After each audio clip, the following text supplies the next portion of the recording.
All right. Where to start? So, first things first.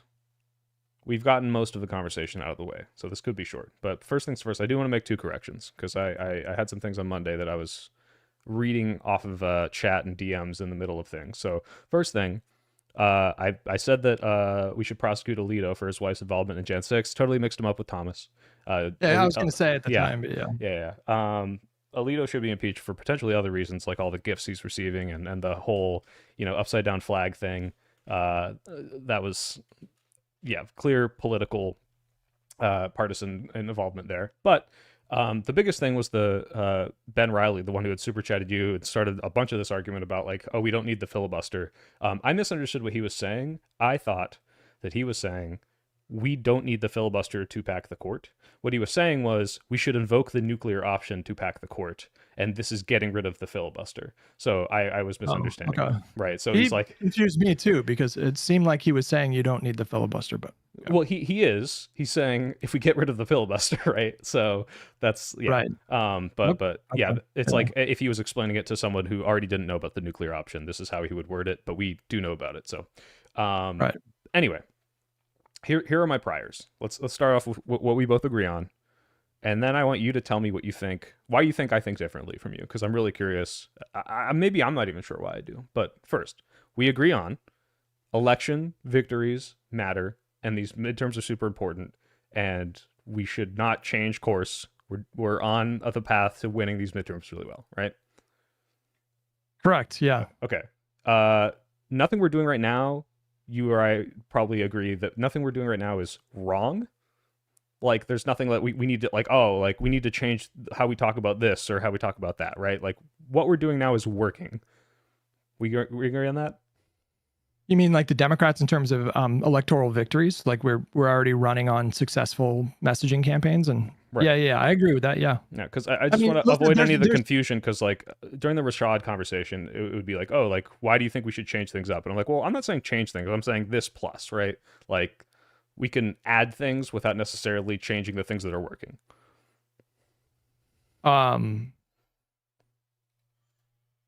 That's what you're saying now? We can add things. I don't know if you wanted to go down that track. I'm just trying to clarify. We can get there later. But the point is that you and I both agree that what the Democrats are doing now is not bad. It is working.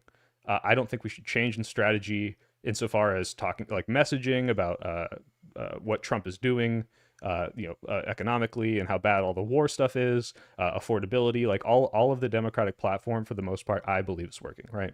And I think you agree on this. Like this is why we're on track to win the midterms.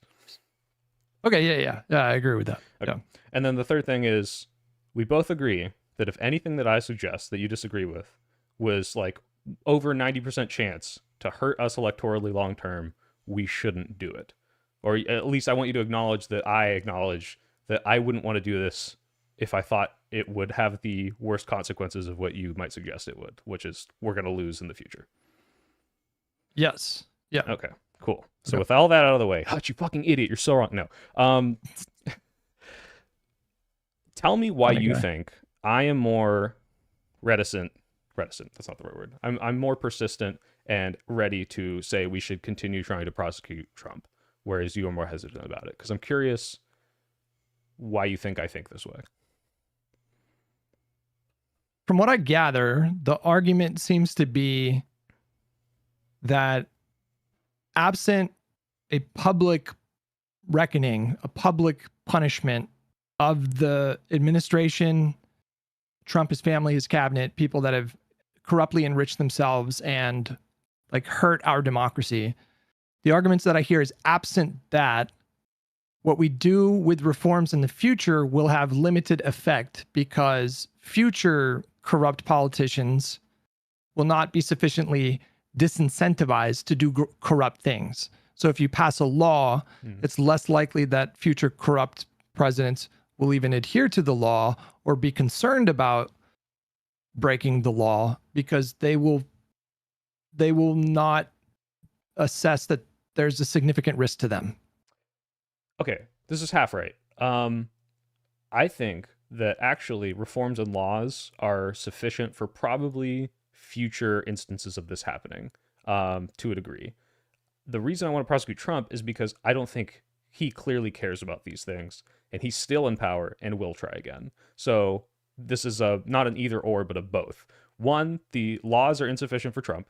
He's clearly lawless. Two, the laws could and will prevent this from happening in the future by giving us more tools to deal with such a thing. But those are not going to stop him now, and it won't stop him in the next election. That's kind of what I'm worried about. I guess I get confused about that because he's the president now, and so I don't see any avenue to prosecute him now or like charge him with crimes now. Yeah, I don't believe there's a way to probably do this in the next 3 years unless we got a Senate majority somehow, like a 2/3 Senate majority for an impeachment, right? Which is not likely to happen. So do you understand my confusion then? Because you're like, you're saying that the future reforms could and maybe probably would be enough to help prevent this kind of corruption in the future, but it doesn't help us now to deal with Donald Trump. Because I don't. That's confusing for me because it's like I don't really know what we're supposed to do about it now when he's president. Okay, so yeah, let me lay this out. So right this second, we can probably not do anything legally about this, right? We're in agreement on this? Well, right this second, and probably till the end of his term. Certainly not at the federal level. I mean, the Congress could theoretically do things, but the Republicans control the Congress. I think the states could theoretically state level crimes could potentially supersede this. And I don't have faith that those would go anywhere, but that could be an avenue of which we tried it. But what I mean when I say like we should be going after these people and throwing them in jail, specifically the ones who already tried and got away with this, I'm talking, hey, once we win in 2028, just to be clear, like that's part of this plan, but that doesn't mean we don't change anything now, theoretically. I mean, if that's the case, then I'm not sure. I'm still not sure what we disagree about yet. Okay, that's why I'm going slow. I'm also going slow because I woke up at 3 a.m. and I redeemed super hard. I did not sleep. Oh no. Because I was so worried about talking to you. I was like so nervous. I'm like, I got really hyped. He hyped up my butt for months. And I get some beta blockers. Get some beta blockers. I just fucked up my sleep schedule. I drank caffeine. Uh-oh. All right. So assuming this is my plan, that maybe there's a path to doing this. We can talk about that path post-election 2028 later. But what does that mean for us right this second? What that means for us, and what I'm suggesting we do, and this is maybe where we're going to start disagreeing, is that the rhetoric about prosecuting needs to change. Insofar as if Trump can manufacture consent that an entire election was stolen by lying over and over and over again for years, and convince half of the population, or I guess his base, not half the population, that something just blatantly untrue is true, I don't think it's outside the realm of possibility for us to manufacture the consent that, one, we explain the degree to which January 6th was bad, not just Trump maybe with plausible deniability inside of the riot on January 6th, but Trump specifically, knowingly committed illegal actions to try to put false electors into this election and steal it, right? I think if you can promote this narrative and not make it like, there's a lot of ways this could go wrong, right? This idea that you're still talking about 2020, that was 6 years, get over it, bro. I think there's still ways to promote this into the populace in such a way that is salient and convinces everyone, holy shit, this guy is evil and should never, ever, ever be allowed to hold office. And I think we should be like pushing that for the next 3 years, with not just politicians' rhetoric, but with like, all the ground game stuff, like TPUSA adjacent type organizations, think tanks. Like this should be blasted constantly, and it shouldn't be the main focus. That should still be affordability. I think that's always going to be what people care about the most, and like probably 2 or 3 other issues might be in between, but this should still absolutely be the underlying like background radiation of any democratic platform. You want the party to, in a kind of uniform way, begin the process of what you say, manufacturing consent for a policy once we take power in 2028 of aggressively pursuing legal accountability for this administration. Yeah. And you use as an example of Donald Trump manufacturing consent, him convincing people in the country that 2020 was stolen. And you say, we could do that, but kind of in the inverse. But do you know off the top of your head, like what percentage of the country thinks that 2020 was stolen? I don't remember. What is it, like more than half the Republican Party, but I want to say like what, 20% of the whole country or less? About 30%, which, 30? That I think represents pretty accurately like the base, like his base of support. Yeah, that checks out.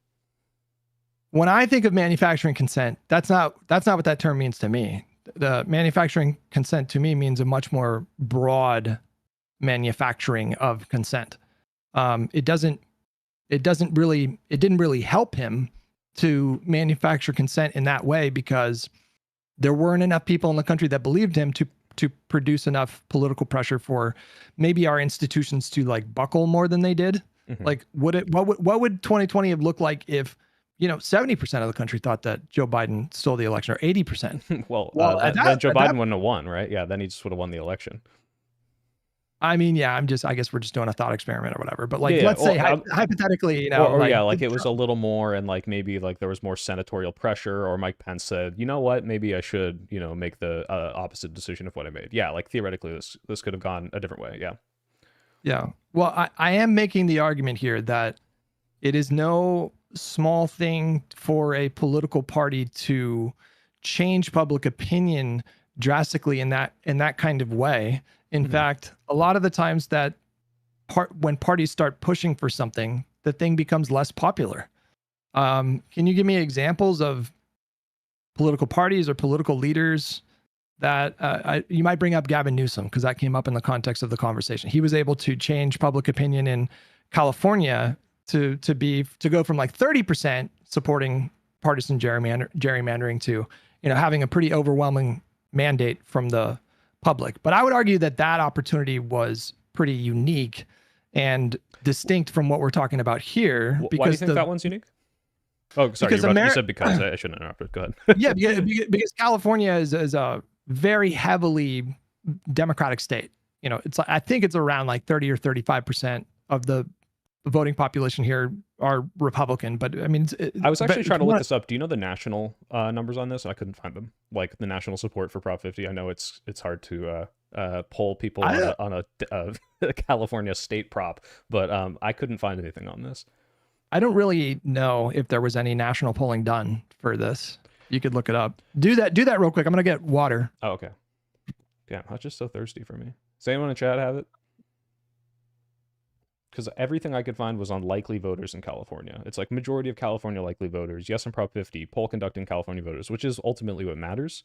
But I'm trying to find national polling of support for partisan gerrymandering, which I could only assume would be very high given everything.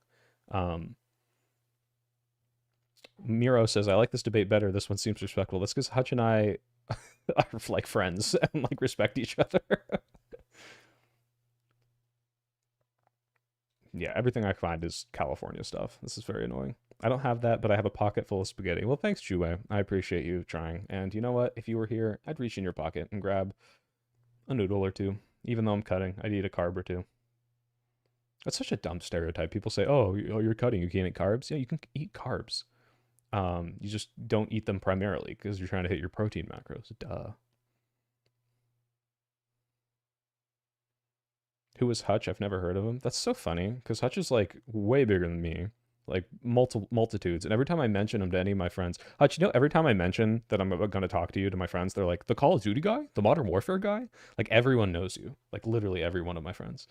And that's they're all funny. like, it's very surreal for them because they're like watching him now. And it's like, why isn't he playing Call of Duty? What's politics? That's funny. I'm playing Marathon now, and Call of Duty got boring for me. But. Yeah. Did you find any numbers there? I could not. Literally, like everything is all California likely voters. But would you say it's unlikely? Because my vibe would be that I think a lot of people, the reason this got so popular in California, but also the reason I think nationwide it would be, unless I could be proven wrong, I'm right until proven otherwise. That's what I'll say.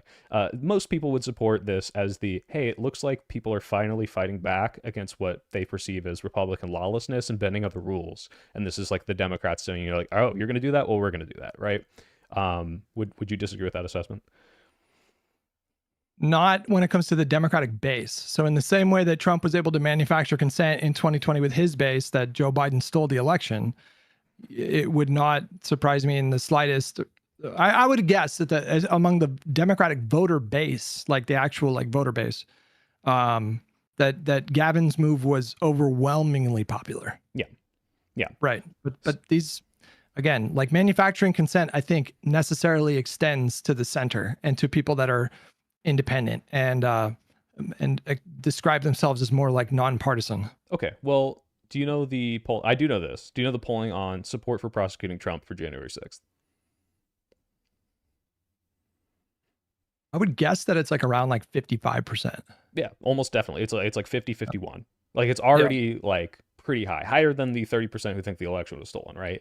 And so the Yeah. only reason I brought that up was not like, hey, I think we should lie our way into manufacturing consent for this. It's, hey, if he can do this, and I know it's different because his base is full of morons, but if he can do this in such a way that allows him to craft this alternate reality that people live in, I don't think it should be far-fetched for us to say we can craft a real reality, which is, hey, here are the crimes, here's a salient way to describe them, and here's why this person should never be allowed to run for office ever again, and people in his administration should never be involved in politics ever again, and should be in jail, is not far-fetched. Well, I guess I want to push back now because like that happened. We were doing that. The arm of the law was coming down pretty hard on Donald Trump, and he was facing some really serious federal charges from Jack Smith. And so, I obviously supported that. I wanted him to go through that process and be thrown in jail. And I'm then, not saying we didn't try this to a degree. Yeah. How many do you think average Americans know who Jack Smith is? I'd say less than 5%. Like almost no one. No, not less than 5%. I think it would be probably between like 25 and 35%. You're much more optimistic about the average and informed nature of most people. Most of my informed friends don't even know why he wasn't impeached. Like I didn't know until like, a few months after, and this was before I was like super locked into politics on literally everything. Yeah, but your friends are probably young, right? I'm not talking about my fans. I'm talking about like my friends in the Bay Area. No, I'm saying, right? your friends. Your friends are probably young, right? Like, well, I mean, they're my age, 29. They're not that young. Well, I mean, on average, 29-year-olds are going to be probably less engaged than a little less. Okay.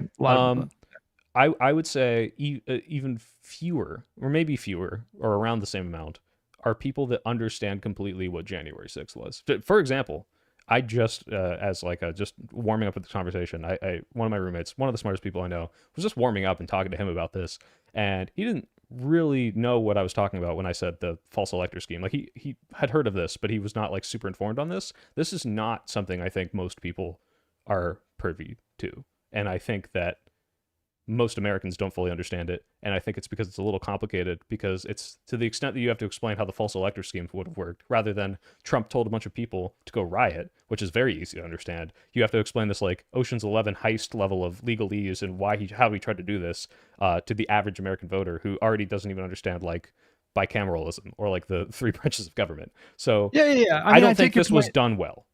I think you still can do it well, and this is what I'm looking towards. Well, I take your point that most Americans were probably not familiar with the details, the particulars of either of the Jack Smith cases, of the documents case or the January 6th case. Yeah. The name recognition part, I guess, is the less important part here. Yeah, like who Jack Smith is doesn't matter, but what matters is like what is he doing, and what were people going after him, or is there a salient case to prosecute? Yeah, I think that would have been like between like 20 and 30% of the country, because you're going to have like really highly engaged parts of the Democratic base and the Republican base. And that does, I think, represent, I do think it's about like 20 or 30% of the country are like really engaged in politics to varying degrees. And then, it's going to be a lot, and among them, like most of them are going to know who Jack Smith is. But when you say like we could have done it better, or it could have been done better, then I don't disagree. But that, I think, is a mistake that falls squarely on the shoulders of Merrick Garland. That wasn't like a failure of the party. I mean, the party was out there, the talking heads, the mouthpieces, the surrogates, the politicians, they were hammering Trump on January 6th and the documents and all of that. And so I think it was not dumbed down nearly enough. Not sort of. They were definitely aggressively. No, they were doing it. What I mean is like to the extent of which it was effective and they were doing a good job. I think they were doing what should be done, really, which is, hey, I'm talking about what happened and aggressively pursuing this.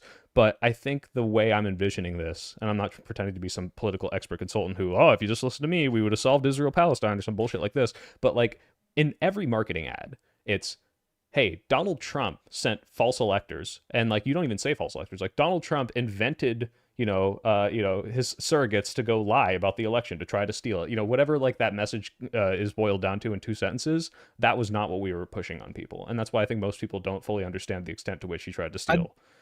I don't understand the comparison though, because it's almost like you're saying that the Republicans were able to successfully push their message and the Democrats failed to push their message. But we just said that around 55%, that's all the polls that I saw, supported a prosecution against Donald Trump for January 6th, whereas Donald Trump was only able to convince 30% of the country that Joe Biden stole the election. So I think the 50% doesn't include people who necessarily fully understand the false elector scheme. I think most of those people are just like, hey, I see these violent riots happening. Donald Trump tried to overturn the election, which is fine because that's bad enough as it is.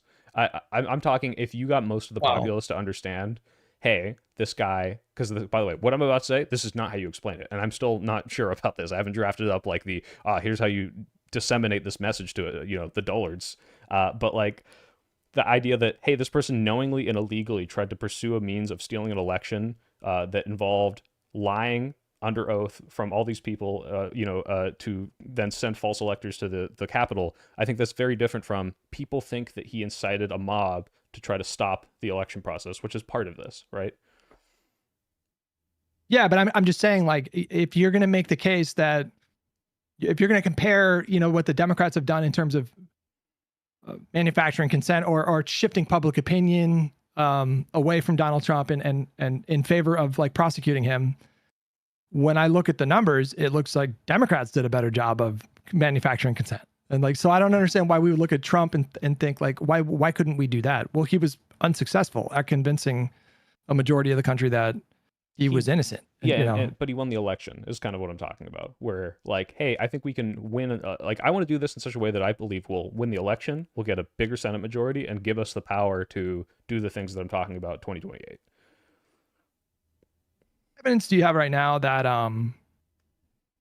that the public would respond more than they are now, and the margins would be bigger than they are now, or the same, I guess, if we shifted our focus to, maybe you're not saying shift the focus. Maybe again, this is why I said about the change thing, because I don't think we should take away. This is not zero sum to me. I don't think we should take away from the affordability thing. I think that's more important. I don't think we should turn away from any of the like, hey, all this stuff that Trump is currently doing is currently in your mind and bad, and focus on like the war in Iran, focus on tariffs, and all this stuff is bad. I don't think we need to take away from that. That would be me saying, oh, we should change what we're doing, even though we're winning, and I don't think that's a good thing, because that might hurt us in the midterms. I'm saying, but also add all this stuff in.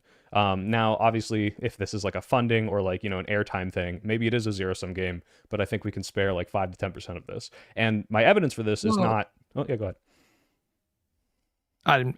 Listen. Well, yeah, go ahead. Well, yeah, it's there. I don't have hard evidence of like, here's my, team tested polled thing. Here's our what do they do when they have the are the panels of people and they like run different policies by them? What is this called? Focus groups. Yeah, like I haven't done, obviously don't have the resources or evidence of focus groups doing this. I don't know how many people are floating this. My evidence is what we were talking about before, which is the Prop 50 stuff and like the hunger for the Democratic base. And I think people in the middle to have a differentiation between the parties and show someone willing to push back against what they view as lawlessness. I think that's like really, really, really, really being not capitalized on right now. Well, I don't know. I don't think that's true. I mean, I think like the Democrats that are running with success right now, they are talking about Donald Trump for sure. Like Mom Donnie talked about Trump, Cheryl talked about Trump, Spanberger talked about Trump. Yeah. When you look at the way that the Democratic campaigns are shaping up, like Graham Plotner in Maine, he's certainly been very aggressive when it comes to Donald Trump. Tallarico is like a little bit like less partisan, but he hasn't shied away from being super critical of Trump. So I in a way, I think that's already happening. And I just want to be clear. I'm asking for more. I'm hungry for more. And I'm not saying this is a dichotomy of like they are or they aren't. They are, and you're right. I think this isn't even close to what needs to be happening in terms of like disseminating this message to the American public. Like, Democrats are already on board, right? Democrats believe Trump is a lawless, crazy, orange Mussolini, whatever they want to call him, right? Republicans, 30% of them, or no, like 80% of them think the election was stolen. They're going to suck his dick no matter what. I think that there are a fair group of Democrats that are uninspired. that you could capitalize on, and I think Prop 50 was evidence of this. And I think that actually, if anything, I mean, Josiah literally just said this, but like the idea that 50% of the people were already in support of this, like prosecuting Trump through the Senate for this January 6th thing, and before really, I think a more effective and comprehensive Dem messaging campaign on just how bad it was, I think it would be even more if they were able to properly demonstrate just how evil this was. How do you reconcile what you're saying right now with the fact that we're seeing record turnout? Like you're saying that they could do more to energize the base and more to get the word out, but we are currently seeing record turnout for off-cycle elections, special elections, and these primary contests. And I think we're going to see record turnout in November. And so yeah, I think the record turnout would be happening not regardless, but like that record turnout is a response to Trump regardless. Insofar as like what I'm saying is not, we're not doing good. That's why I wanted to make that distinction. Like if you, what was it in 2018, in response to Trump's 2016 victory, I think, what did he lose? Like 40 House seats or something? Like there was pretty big fucking turnout in 2018 as well. Like this is, I think, it was a lot, but yeah, it was a slaughter. And I'm saying we're on track to do well as well now. But no. Right now in this moment, compared with the first term, it's record turnout. It's more than the first term in terms of the off-cycle election, special election turnout, these primaries. Yeah, it's higher than that. So like, okay, I'm saying we can get it even higher. Not that what we're doing now is bad. Well, I mean, you could always. I would never say like they're doing literally everything perfectly, and there's no way they could possibly improve. But when I look at the electorate now, and when I look at the way the Democrats are running their campaigns, we're seeing record turnout. Yeah, right. So this is why at the beginning I said I don't want to change that stuff that clearly is working. And I think so long as you don't significantly detract from what is working or contradict what is working, you can still add. This is a plus thing. This is a Democrat messaging plus, not Democrats, what are you doing? This is awful. Would you at least disagree with the assessment that, like, despite polling and what looks to be a very good outcome for the midterms, that there is a fair amount of the Democratic Party that feels like Democrats are feckless and limp-wristed? Yeah, of course. I think I'm trying to capitalize on that emotion of like they are hungry for someone to fight back. And in the same way, like the same people that are mad about Chuck Schumer sending a strongly worded letter to Trump are the same people that were absolutely invigorated by Prop 50, or at least I'm one of those people. And I think there's a lot of people like that. But it's hard. I can go get the national polling on these numbers. But go ahead. Are you going to say those people are going to vote Democrat anyway? Yeah, those people are already voting. Yeah, those people are already super engaged. So I think, but it's not just hey, this person's vote was already secured. It was, hey, now these people are more likely to do phone banking. Now these people are more likely to canvass. These people are more likely to promote me and say, God damn, I'm fucking excited about the Democrats in the midterms. Like this is a cascading feature of making people excited to vote that I don't think is happening yet. I think this is the balancing act that really both parties have to concern themselves with, which is there is a certain level of turning out the base that you need to do. And then you also have to appeal to the center. Mm-hmm. And that's just what it is to run like national seats, like in the Congress or the presidency. Some districts are going to be more heavily blue. Yeah. And so that they have more latitude to be like much more aggressive in their rhetoric. But a lot of these Democrats are, the math just shows that we are necessarily going to have to, convert a lot of right-leaning independents and people who voted for Donald Trump. Just the math is like we have to persuade a lot of those people. And so if you're running in a seat, like right now, the overperformance margins are so fucking juiced up. And the national climate, the general ballot kind of polls are showing, I think when we talked to Laksha, he said it was like a D+8 or a D+7 or a D+8 or something like that. Yeah. So that means that like every Republican seat that's like R+8 or less is vulnerable. And for those seats, maybe that kind of messaging is not going to resonate more with those voters. Maybe they hear we're going to aggressively pursue criminal charges against the administration, and they're less likely to vote for that Democrat. Yeah, so I don't disagree. And if that was borne out again in polling and focus groups, I'd say, yep, I guess this isn't good. That's why I'm open to say this might be bad. This might be just like I don't trust the Democrats to promote this in such a way that doesn't hurt our electoral chances in swing districts. Well, you're aware of you mentioned it a minute ago about how like you were just talking about the base, about how like the Democratic voters right now are expressing a lot of dissatisfaction with the Right. party. And if those people wouldn't outweigh the amount of independence that we lose to Republicans, then it's not worth it. Like that's why I wanted to say at the beginning, like if this was borne out like, hey, this looks like it's going to hurt us more than it's going to help, absolutely I wouldn't support it. Obviously. Like are you aware of the fact that there's a real toxicity to the Democratic Party brand right now? So Ezra Klein had a pollster on a couple months ago, and the pollster laid out something that I thought was kind of fascinating and a bit vexing because it creates problems, which is that they did these focus groups where they would pitch certain policies. And a lot of these policies, I'll just make it up and say like paid family leave. They would do a focus group, and everybody in the focus group would say, yeah, let's do that policy.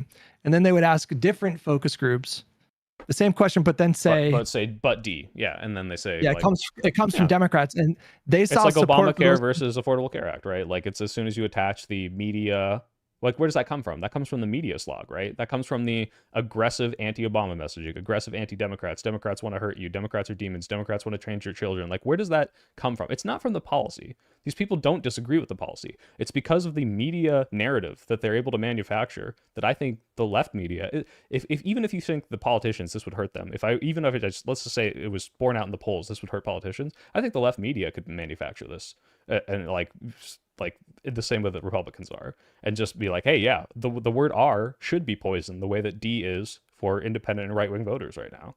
Well, they're doing that now, and it seems to be working. Yeah, and I think we're not doing it nearly enough for what I'm worried about, which is, sure, we can win in the midterms. Maybe we're going to win 2028. It's looking that way, at least for the midterms.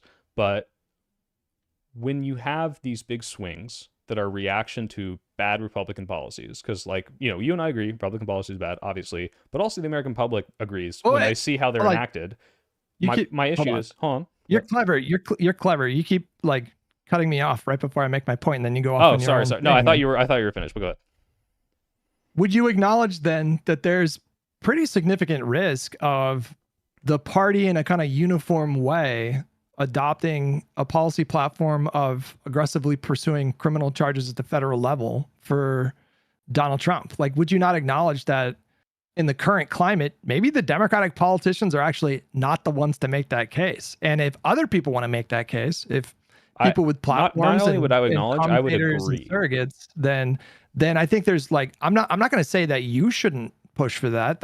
I don't have any problem with that. I don't even think that's illiberal or anything like that. You're not violating any of my principles. But I think there's just a really pragmatic argument to make that right now, the Democratic Party brand is pretty toxic. And so we have to I think what we need, what would be the best for the party is if an outsider type person won the nomination in 2028 and didn't have the baggage that people like Kamala and Newsom have, maybe, as being a part of the establishment, and maybe they would have more kind of credibility to maybe push for the kind of things that you're pushing for. Well, but let me ask specifically on that point. When you say the Democratic brand is toxic, so potentially politicians running on such a thing, such as prosecuting Trump, would make hurt us electorally. Why is the Democratic brand toxic, and why are we viewed as toxic? I think there are a lot of reasons for that, and some of them are policy reasons. So I think a big part of why there's so much resentment towards the Democratic Party that is not talked about enough is the fact that the bank bailouts happened when Obama was president. And I think the bank bailouts and the fact that not enough people on Main Street got relief, really much needed relief, while the banks. I don't think Republicans care about this. Wait, what do you mean? Republicans don't think the Democratic Party is toxic because Obama bailed out Wall Street. That's all. I almost never hear them say this. Was the question why does the Democratic brand have a toxic brand broadly, or why are they toxic to Republicans? Yeah, like in terms of who's going to be hurt electorally by the Democrats promoting a message I'm suggesting. I was thinking more independents or people that were right-leaning who would have otherwise swung left. I don't think I think a lot of people in the center that are now registered independents, a lot of them think, were affected pretty profoundly by the bank bailouts and the perception that Washington was protecting corruption and, throwing Americans to the wolves. I think that that had a really profound impact on the electorate. That was a big, big, big deal. I mean, I feel like that laid the seeds for the right-wing populist movement to take form and reach its kind of zenith with Trump in 2016. Like, he was capitalizing on a lot of that resentment that people had towards Obama, and like the banks needed to be bailed out. There's no question they needed to be bailed out. There was no option there. Like the alternative was. You don't have to make the case for me. I've come around to this, and it's like they didn't do it. They didn't do enough stimulus for Americans, and just millions of Americans lost their homes, and their retirements were wiped out. And the perception there was that the Democrats didn't do enough to help them, and they're right about that. They're right about that. Like, the ACA was good policy, and it helped a lot of people, but they had an opportunity in that moment to go much further with the stimulus, and they didn't. That was a failure of policy.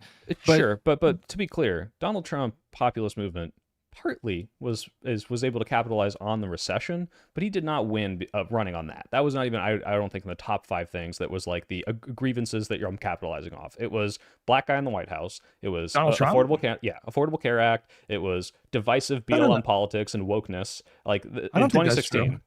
I don't think that's true. I think he was very, very much deliberately tapping into the anti-establishment rage that had been anti-establishment rage, but I don't think you can directly say that like a primary factor of that was Obama bailing the banks out. I really don't think that was like a huge part. Really? Do you really believe that? I'm not saying this wasn't part of it, because I know Democrats talk this out a lot, leftists call it out a lot. I don't think if you Google this now, can you find me a video? Like, I'm not saying this doesn't exist, but can you find it fast? Like, I don't think there's a lot of like Trump talking about Obama's corruption with Wall Street as like the reason why a lot of people were capitalized. Was about? What do you think Drain the Swamp was about? I mean, he was that kind of language. Was like, look at how the FBI is going after, the deep state is controlling what the narrative is and who to prosecute, and like and Obama's spying on me in my hotel. Like, I don't think that was Wall Street. I think that, like, I don't get wrong. I was alive and I was voting in that election. I might be wrong about this, but I was even on the Donald for entertainment, just to fucking browse and see what the hell they're talking about, and I barely saw anything about Obama and Wall Street as like the primary thing that they were. It was a collection of things that kind of gave birth to the anti-establishment populist.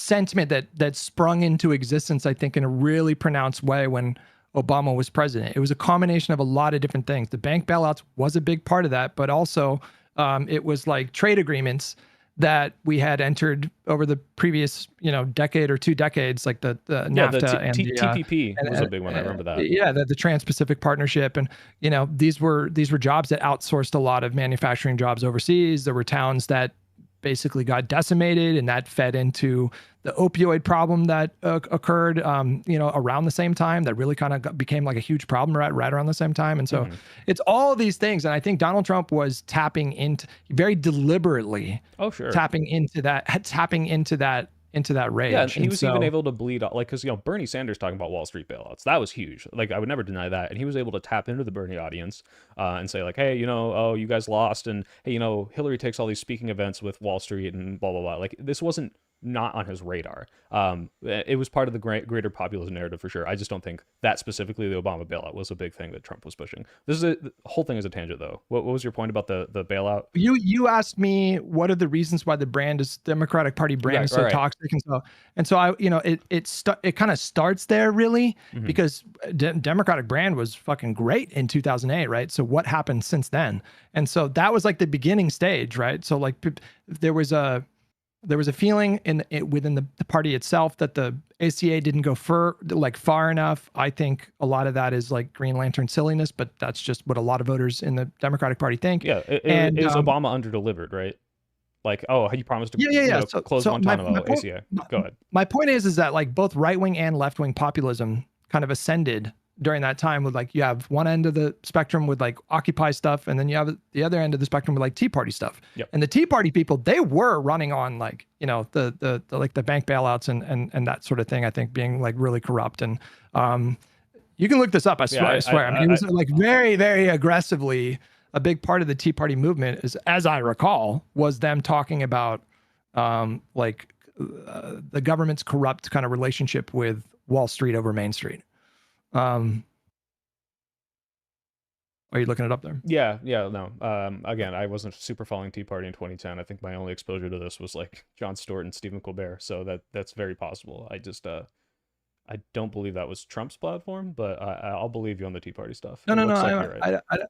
I mean, anyways, so No, like, no. I agree with your I'm overall giving you a narrative that timeline. this is a rise to the like what helped and fed the populism of Trump. Yes.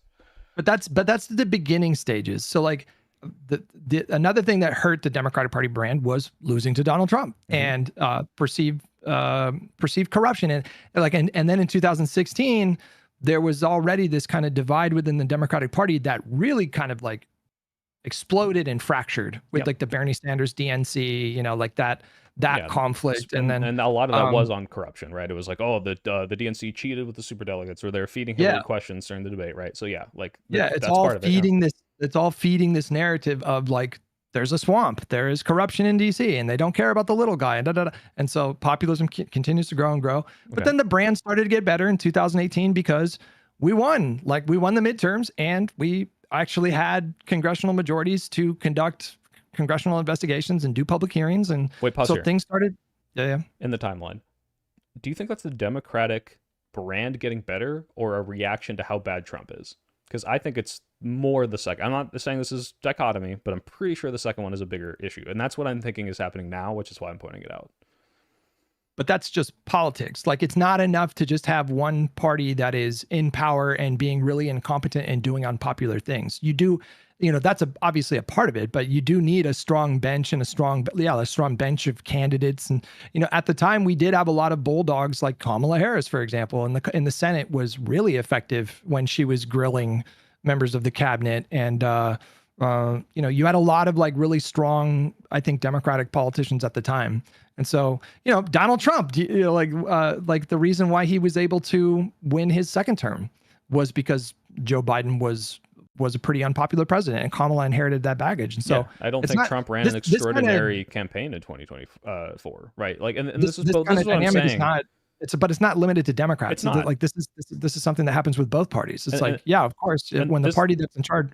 Yeah, go ahead. Yeah, no, I'm agreeing. Yeah, and this is why I think the room to make up is where I'm like, you say, wow, Democrats are fucking killing it right now, and what I see is, polling wise, yes, we're killing it insofar as we're going to win. I don't think we're killing it. I don't think there's a strong Democratic message of what the Democratic platform is that's resonating with voters so much that they're like, oh boy, I can't wait to go vote for Democrats. More people are reactionary to the Trump admin. I think is you don't much think Democrats portion of that.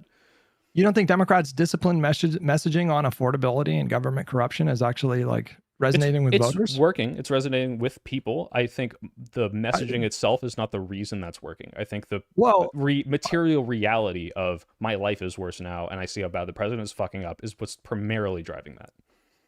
I don't know. I disagree. I think Mamdani was really good at tapping into... I think Mamdani is an exception, by the way. I think Mamdani is closer to what I'm talking about, where you're able to run on a platform of coherent affordability messaging that everyone can look towards and say, oh, I really want this. This person is resonating with me. He's speaking to me like the way I speak. He's going after the things I specifically want. Like, hey, look, he's on the street talking about street issues. He's talking about buses. And it's like that translated to a prosecution or fighting back against corruption narrative, I think is the extra stuff you need to throw in there right now that we're not. But he wasn't running on like aggressively, No, he didn't even barely talk about opposition, right?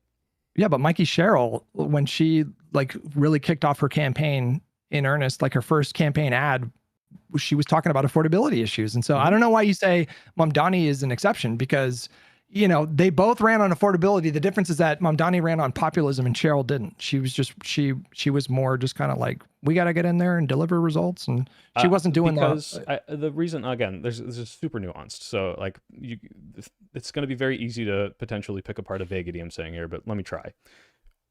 Mamdani, the reason this person got national news coverage, the reason that people across the country and internationally people know who this is because of that salient messaging that felt like a Democrat with a platform that is both speaking to people, but also like promoting positivity towards hey, this is what we're fighting for, in a way that I think is sorely needed right now. And that is the exception to what most Democrats, I think, feel when they're looking at their politicians. Most Democrats don't look at a politician and say, oh boy, I'm super excited because they're doing the thing that Mamdani is doing, which is giving me this positive message to strive for. Maybe Cheryl did this. I had totally forgotten about this, and I don't think it's probably on the same level as Mamdani, but it's probably close, and she, I would say, replicated this to an extent, right? Like, no. That's not true. No? She was Okay. she was I'm running. uninformed about this. She kicked off her campaign before Mamdani started going viral and stuff, talking about affordability issues and focusing on like material conditions, to use a leftist kind of buzzword. Sorry, there. when I say replicated, I don't mean she copied Mamdani. I mean like the same phenomenon is happening, right? But I there's a reason why most people don't know who she is and people know who Mamdani is. And I think Mamdani specifically had a little more of a resonant campaign. No? Or do you think it's just because he was in New York? I don't necessarily put a lot of stock in like your ability to go viral like that. Like I don't, you know, like the fact that Mamdani had a lot of attention on his campaign is not really surprising when you have like a leftist media ecosystem that looked at him as like the second coming of Bernie, and they were putting like they were giving him so much coverage and putting like all of their like hopes and dreams like on him and projecting that onto him. But while all that was going on, Mikey Sherrill and Abigail Spanberger were running really disciplined campaigns on aggressively running on affordability issues and corruption corruption. And they had more success in their races. Right. Than This is Mamdani why I'm saying did. it's nuanced, because think about it this way. Bernie Sanders is exactly what I'm talking about insofar as resonant, positive message that people feel invigorated by. Lost 2 primaries, right? This is not the end all be all of what is going to work. Okay. Right. Like what I'm not saying, oh, all you got to do is do this one thing and everything will be fine. Because obviously what we're doing now is working. And that's why I'm saying this is a plus thing. I think you need to do so in a way that is more resonant with more people and also be introducing this as corruption. Not, hey, if we just do this thing that Bernie did, if we just do this thing that Mamdani did, it's all good. Because Mamdani did not run on corruption, right? He's not even running really against a Republican. It was like, hey, here's your like, you know, securely blue state that you're running for. He did some anti-Trump stuff. He did some anti-Trump stuff for sure. He did some anti-corruption stuff. He was tying Cuomo to Trump, you know? So like, yeah, but he also, you know, met with Trump, and it's like not like this, hey, like this person needs to go to jail. It's like, you know, sometimes you do this, sometimes you say that. Yeah, I think he's a fascist, but here we can also be buddy. Like it's a lot more politicky than I would say the way that I'm suggesting. I guess my point is that like Democrats already are running on Trump's corruption. So I think where you want to see it go further is you want them to dive into like particular prescriptions. In this case, like we are going to bring back the special counsel or another special counsel, or but you know, that's not really the role of the Congress. So it's like if someone is running for a House seat or a Senate seat, they can run on, and there's nothing wrong with this. Like there's nothing improper or illiberal or system breaking about someone who's running for a, you know, district in Georgia or a Senate seat in Michigan to run on accountability and oversight for this administration. They can run on like, we're going to investigate this administration. Mm-hmm. If there's crimes, we will, you know, uncover them. Maybe we even impeach if need be. Like they can do that. That's fine. There's nothing norm breaking or improper about that at all. The second you start to have someone like Gavin Newsom get up there and say, I'm going to essentially direct DOJ to investigate the president. That's just, to me, I mean, that I don't see a lot of strong evidence that that's something that he would need to do in the first place, and or that it would help him in a general, when you have to win back a lot of voters, probably millions of voters who voted for. Well, do you think it would hurt him? For Donald Trump. I do, yeah, I do. It's like Donald Trump literally suggested investigating Jack Smith, like, and like going after his whole team, and this didn't seem to hurt him very much. Now maybe this is a base difference, like maybe we have a more intelligent base that would see this as more corrupt and would be upset and we'd lose voters, but I'm again leaning more towards the people want to see consequences for the potential existential destruction of our democracy happen, and they would be more invigorated by this. The argument that it didn't hurt him because he won the election, I think it is a little myopic. Because actually, when you look at when he said they might have made it after he already won. I think actually that's true. He did say that after he won 2024. So maybe it did hurt him. Who knows? Because it's hurting him now. He's hurt now. That could be part of it. But I don't. I think he did explicitly run on like, I'm gonna go after my enemies. And oh well, sure. Lock her up was 2016. Yeah.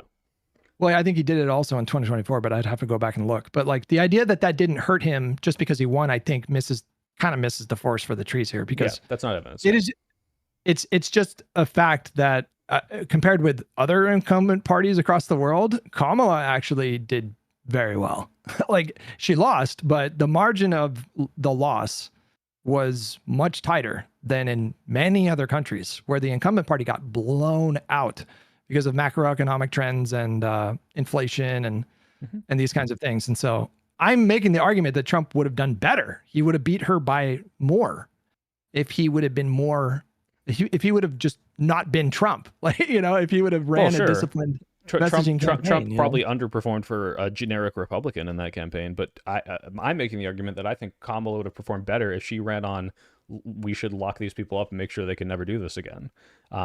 If that's really, the case. I mean, I'm not, I don't have the national polling to support this, so I could be wrong. And again, if this was something that was seriously floated by the, it's non-falsifiable, right? Like I understand. Well, I mean, we do have some polling. I mean, like we do have some polling to look at. We can look at certain metrics, and I don't know how to reconcile what you're saying with the fact that, like, number one, he won the popular vote. Number two, God damn it! Fuck, I gotta start writing stuff down. Yeah. Okay, hang on. We do have a lot of polling to suggest that there's a decent chunk of the country that thinks that the Democratic Party are like too extreme. Right, and this is kind of what I was getting at when I was asking. But she didn't. Wait, hold on. Another thing too is like she didn't even need to have to run on like we're gonna go after him. He had already been indicted at that point in 4 different jurisdictions. He was being charged criminally when she was running. Like it would have helped. This is post a Supreme Court case, immunity case, right? Where it was kind of like that was at that point it was over. No, that's not true. So Jack Smith brought his sets of indictments down, and the immunity ruling came out, and then Jack Smith, I think it only took him maybe a week or 2 or 3 weeks to. I think I recall he made some adjustments to the indictments. He did, but he still brought forth the indictments and was making the argument that it didn't fall within official acts. And so, So it was after the immunity ruling in July, but yeah, he was trying to make adjustments to make this still fit. Did Kamala run on, we're going to see this through, or like, hey, by the way, he's going to get away with it? I think she should have, is what I'm saying. Well, I don't know if she needed to. I can't say for sure. She definitely ran on him being a felon. She definitely ran on him being a criminal. Being a felon had absolutely nothing to do. No, what I'm saying is when I see again, this isn't a dichotomy, right? And this is why I'm trying to make this distinction. Saying Donald Trump is corrupt, Trump bad. This is something we did, and I'm not saying this is like, oh, we didn't do it. We did it. I don't think we did it right. And I think if you ran on Donald Trump is currently being prosecuted for this specific thing, and if I am elected, he is going to go to jail, or this case is going to be seen through. Maybe not like, confirming an outcome for this, but saying this case will be thrown out if he is elected, and he will not face consequences for his actions. I don't think that was at all a salient message as part of Kamala's campaign. I think I could be wrong. I mean, if she said it or didn't say it, I don't know. But like but that's what I'm saying. Like every liberal commentator and a lot of Democratic Party people were saying like, he will get away with this if this happens. I'd have to look to see if she brought it up. Listen to what you just said. You're saying I don't know if she brought it up. That's why I'm not saying did she ever say it. Was this ever brought up? I'm saying this was not like a salient campaign platform that every single voter understood. This is what's going to happen. So whether or not they talked about it is not what I'm saying. I'm saying this is not being hammered into people's heads as a top campaign issue, as Donald Trump is going to get away with illegally trying to overturn democracy crimes if he is elected. That's what I'm talking about. This was not a kitchen table. Everyone understands this issue. She would have no involvement in that. Doesn't matter if she had involvement. She's just talking about like, hey, this is what happens if I don't win.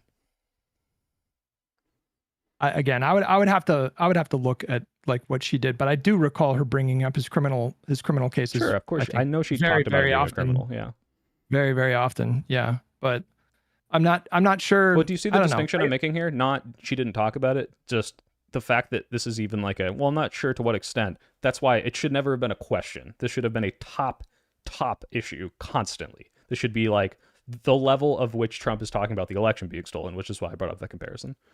Well, again, I mean, we just have different recollections of the election because I do remember her. Basically, I watched a lot of her stump speeches. I watched that debate. I watched her interviews. She was constantly bringing up those criminal cases. I think that here's my issue. Soy pill. I almost called you soy boy. It's okay. People just call me Soy too. You can just call me Niels. It's my name. You know my name. I think that You're just not oftentimes gonna do it.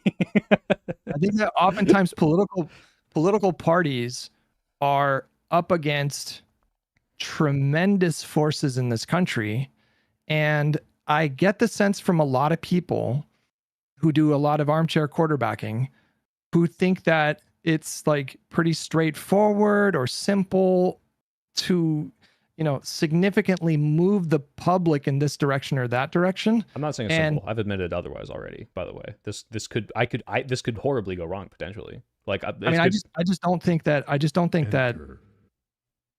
voters at that time, or rather enough voters at that time, cared more about Trump's criminal charges and his criminality and corruption more than inflation. They didn't. I agreed to this. I 100% agree. I already said this, right? They absolutely were up didn't. Against some pretty strong headwinds there. And, you know, you seem to be suggesting that, you know, she could have made a much more like bigger difference by focusing more on his trials. But like, again, we just have different recollections of that campaign because she brought it up a lot. And what you're saying is completely in tune with what I'm saying. Your description of reality is in tune with my argument right now, right? More people cared about inflation. More people cared about probably 5 to 10 other topics before Trump being prosecuted, right? What I'm saying is this is, I think, needed to be a top-down media, politician, Kamala thing that is pushing this as a top 3 issue. So again, our recollection of that campaign is very different because when I looked at all the media pundits, the liberal pundits, less so the leftist pundits, but it's certainly like the liberal pundits and the liberals in mainstream media, alternative media, Democratic politicians, Democratic Party operatives, Kamala herself. There was a large, like they talked about his criminal charges a lot, bro. Yeah, a they lot. Talked about that them. was not. But again, again, wait, we're talking about each other because I think this is my problem here.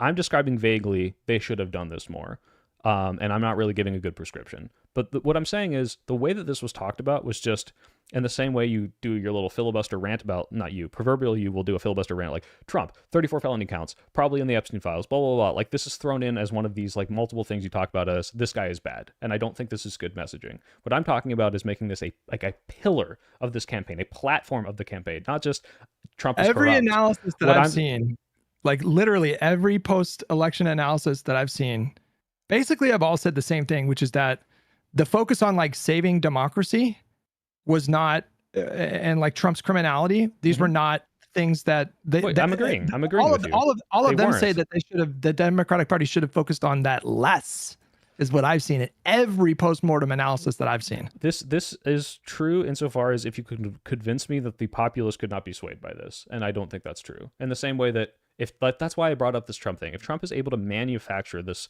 complete, like, Republicans' media machine is so in tune that they are able to literally take things that are not issues, that don't have an inciting issue moment, and turn them into issues. Like, I believe this is how abortion became a kitchen table topic, right? This wasn't a like 50-50 thing for a very long time. It was a divisive thing, but it was not a thing that would come up every election. Republicans turned it into that. Republicans turned trans thing into a kitchen table culture issue. And that's why I'm saying I think Democrats didn't fail to talk about this. I didn't say Kamala failed to talk about this. I think Democrats failed to turn this into a kitchen table issue with their messaging. And my problem that I'm not able to convey to you right now is by me vaguely saying that, I'm not giving you a way of, oh, well, if they had just done this, it would have worked, because I don't know exactly how you transform this. I'm saying we failed to do it, and I'm saying we shouldn't stop trying. You know, I get really frustrated with these kinds of takes because you treat the Republican Party as though they're these masters of like public manipulation, because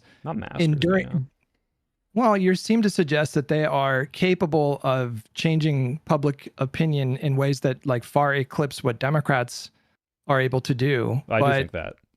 Well, I don't understand how, like, I think you're looking at it from one side of the pendulum swing. So like during the Biden years and during the, the latter, especially the latter part of the Obama years, but it wasn't even just the latter part. I mean, it was like the whole presidency. They were hammering Democrats and they were able to capitalize on people's economic anxieties from the housing crash. And there's all that stuff. And so they, that when you're the opposition party, it's just way easier for you to make those cases, but you're ignoring the Wait, times wait. that the times that the Democrats have Yes, done that. no, but The what you just said is 100% correct, and that's why I'm saying right now what the Democrats are doing as a pendulum swing reaction to Trump. This is not Democrats are killing it with their messaging. This is a reaction to Trump in the same way that sometimes when Republicans do this, it's a reaction to inflationary pressures, right? Way more. I think you're doing a reverse Green Lantern, or you're like you're I'm a yellow ascribing. lantern. This is yellow lantern theory. Coin it right now. What is it? But that's what you're doing. You're suggesting that you don't think the fact that Barack Obama was unpopular at the beginning of his presidency, and he was dealing with a recession and high unemployment, and the ACA was unpopular.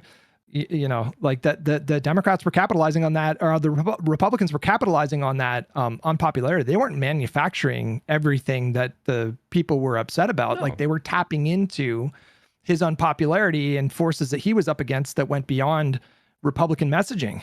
Yeah. And so that's why in 2010, like what he lost.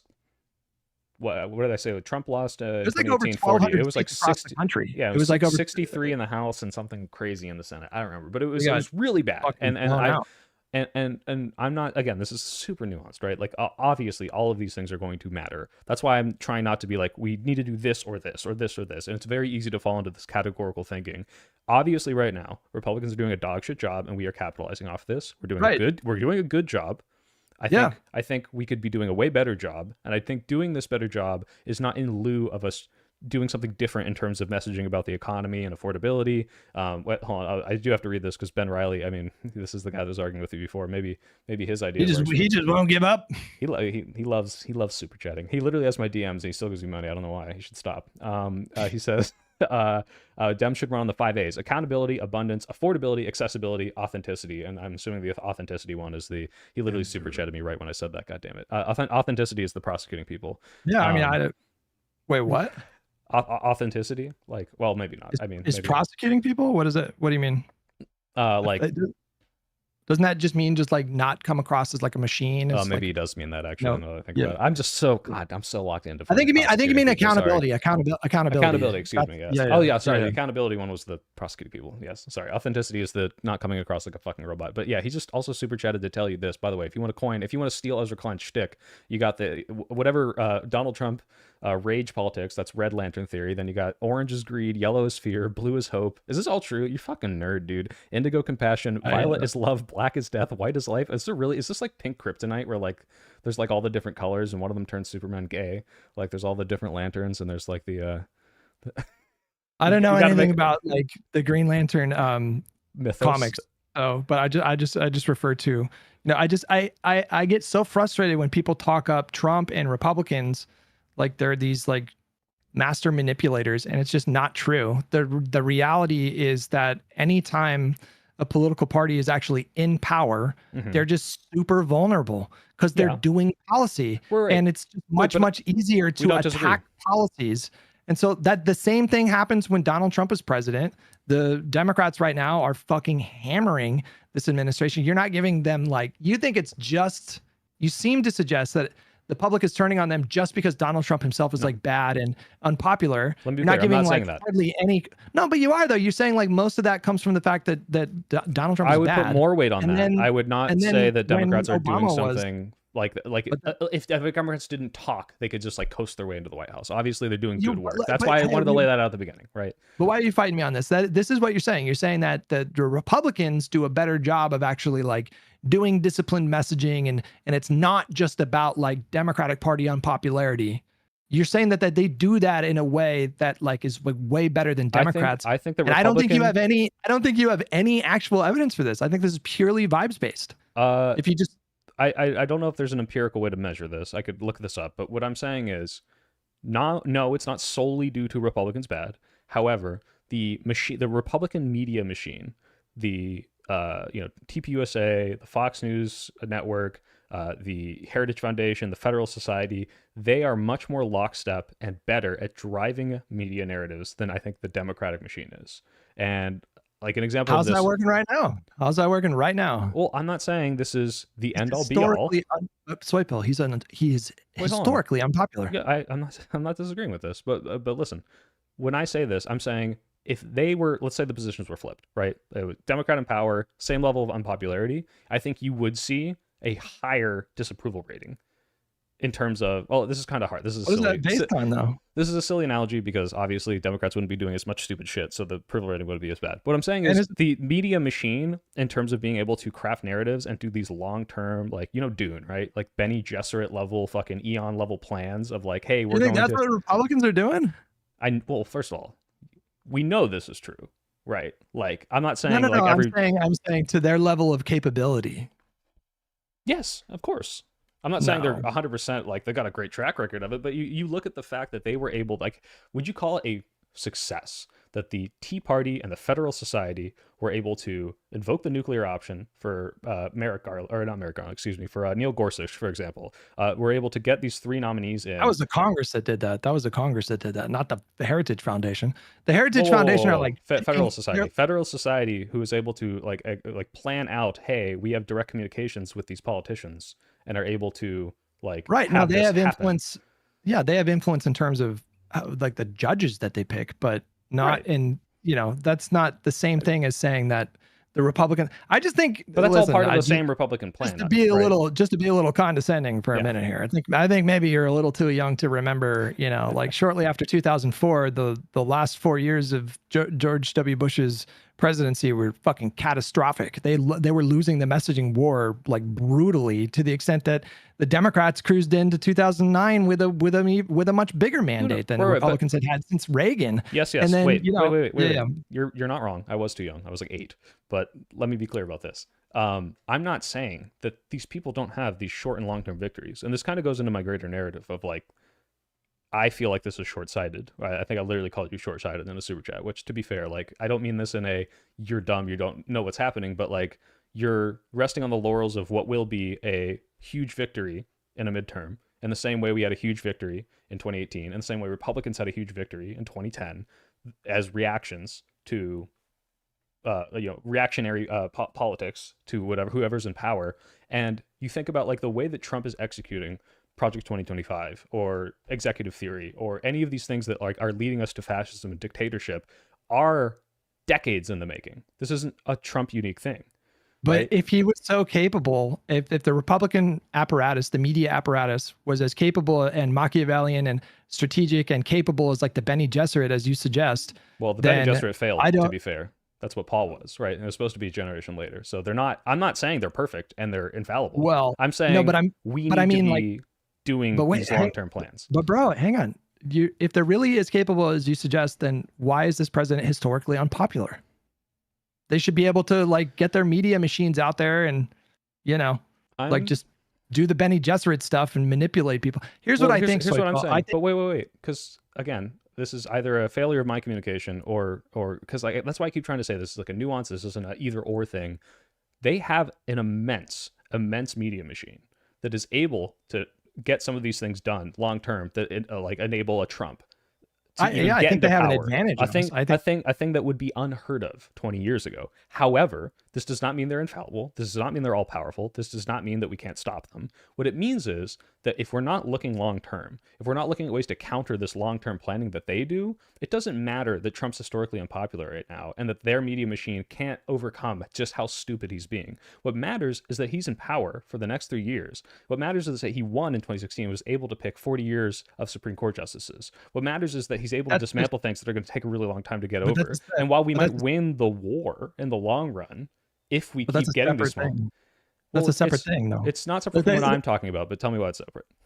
Well, the Republican media, as you suggest, if you're making the argument that the Republican media are like sophisticated and would just go well beyond what we see from like counter messaging from liberal and leftist and Democratic spaces, that's a different thing altogether than Trump being able to, appoint Supreme Court justices and think tanks like Heritage Foundation having enough influence to, hand the president lists of candidates or whatever. These are like separate conversations. Like, I think what you're laying out here and what you're trying to accomplish is not something that you can really like do, there's no strategy that you can employ.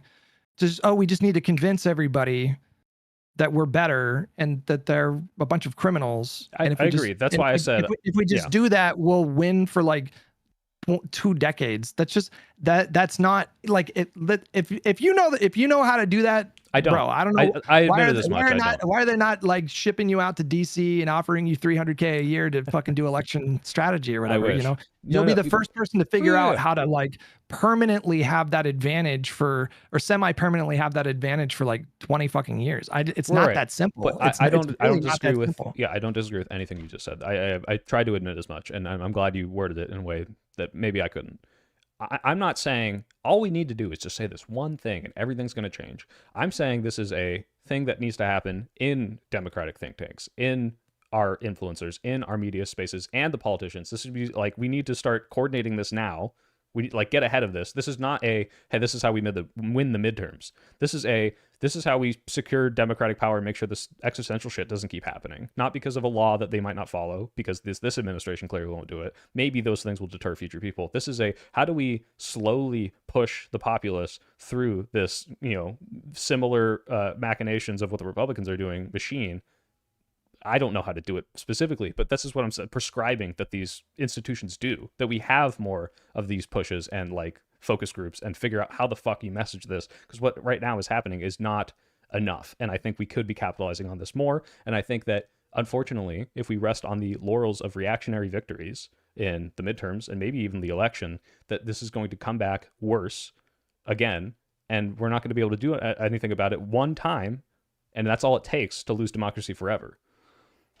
Well, I don't disagree at all that the Democratic Party and, the whole machine needs to be much, much more savvy and sort of update the way that they think about media in this new paradigm. I've been saying that for like a really long time. But that's a kind of separate conversation than your particular prescription of, you're suggesting that if they run on more aggressive accountability stuff, that they would be doing even better. Mm-hmm. But to me, that's a difficult thing to prove, and it's impossible to disprove. So here's tell when me I look wait. I'm just saying, like, what they're doing right now is resulting in historic margins. What the Democratic Party are doing right now is resulting in historic margins. And so I think your job is more difficult to make the case that if we did what you're suggesting, they would be doing even better. Turnout would be even higher. I think that's prove this for sure, which is why part of my prescription is not, bam, tomorrow everyone's gonna start doing this. I'm already doing it. You don't have to do it. People with influence, I hope, would do it. This is a, hey, if we start doing this with these different focus groups, with these, foundations that are researching this and find a way to do this and start disseminating this into our politicians. And if it turns out it wouldn't do well, it's like, hey, wait, we tested this. This is awful. This is where I said at the beginning, look, if this is like shown, like if this had like a 50% certainty, I'd be like, nope, not worth the risk. We're already killing it. We might have to find a different way.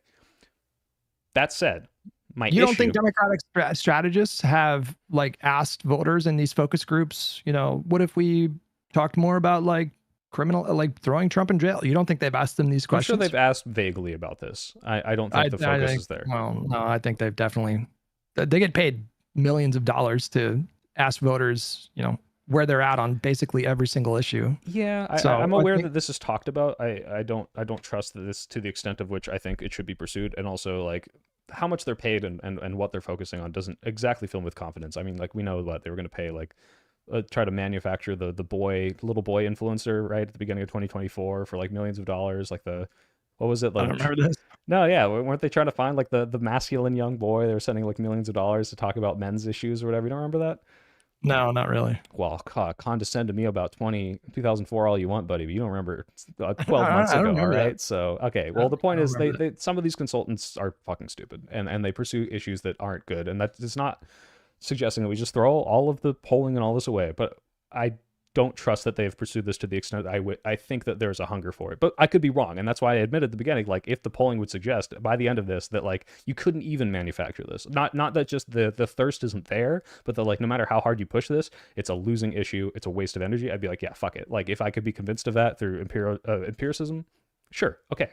Why are primary candidates that are maybe running on more aggressive accountability messaging, why are they not winning more primaries? Why is it the people that are running largely on affordability and government corruption kind of broadly, why are they having so much success and the more aggressive candidates are not doing as well? If there really was a thirst, could you show me one? This might be able to convince me. Like, for example, if you were to say like Tallarico versus Crockett like launched her campaign with that example. Yeah, well, sort of, but in a way, no, because if you look at her launch campaign, this was not a, hey, this is like Trump's, like what I'm talking about, like, hey, this is how Trump managed to try to steal democracy. This is how I think he should be prosecuted for it. That's what I'm running on. It was this cringy, like, virtue signal, like, look at Trump saying these mean things about me, like, video, right? And I think this is different.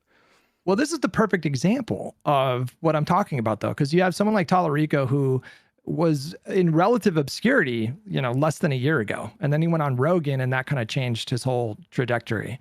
And she had a massive advantage on him in terms of name recognition. And despite that advantage, he was able to defeat her in a primary running on like decidedly less partisan framing in his messaging.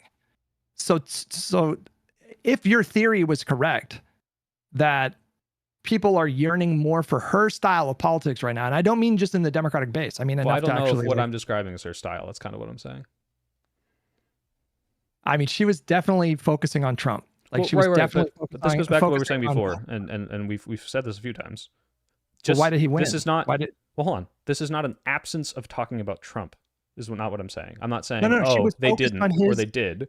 She was focused on his corruption and criminality, and he focused on kitchen table issues and didn't focus so much on him. This is why I'm saying it's like a nuanced thing. It's not just, we talked about Trump, because Kamala talked about Trump. Like we said, I didn't say she didn't. So you're saying she would have won, like Crockett would have won if she would have instead gotten to more specifics and said, we're going to try to make sure this is a multifaceted thing. I have no idea if this would have changed the election. Also, Tallarico was not like a no-name, right? Like he did not have the name recognition of Crockett, but like there's so many things going on here. There's his religion, there's his messaging, there's the fact that he's not black. Like there's like 80 million different nuanced things in here that are going to change how this plays and the fact that he was running on a much less partisan framing. No, I mean, I didn't pay super attention to this, but do you think that, like, if I go look it up, did Jasmine Crockett talk about affordability?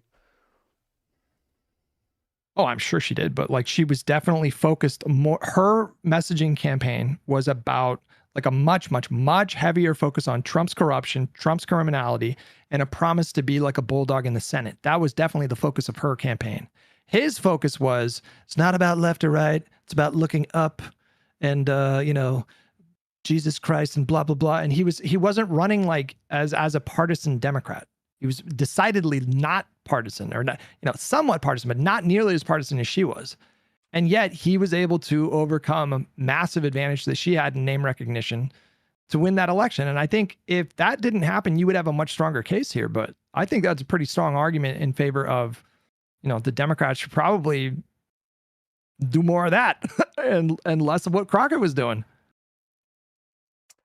I'm not necessarily sure this is the case because, again, this relies on the fact that you're presuming that I think that the way Crockett did this is the way I'm suggesting, and based on what I've seen of her so far, she should have been even more partisan. Not about being more partisan necessarily, because again, here, think about this. You're saying partisan here is the distinguishing factor. She lost, therefore what she did was wrong and didn't work, right? But what I'm not saying is not, she needed to be more partisan, that's why she lost. I'm not saying, she needed to talk about accountability less and that's why she lost, or Tallarico should have talked about accountability less. Now, the only reason I say, it's not a zero-sum game is because I do think you can do both these things. I think that if Tallarico, like if my prescription was Tallarico doing exactly what he did and he ran aggressively on prosecuting Trump, he would have done worse. I'm not necessarily sure that's true, depending on how he does it. If he did it the exact same way as Crockett, probably, based on what we just saw, what you just described. But I think Crockett did a terrible job based on what I saw. So like, that's why I'm saying this isn't a nuanced either or, just run on accountability, just run on prosecuting Trump. It's like, I don't have the perfect way to disseminate this to the American population, but clearly what she is doing and what Kamala did when they did bring this up is not good and did not work. But I'm not saying this, that doesn't mean we abandon the issue completely. Real quick, let me add on to that.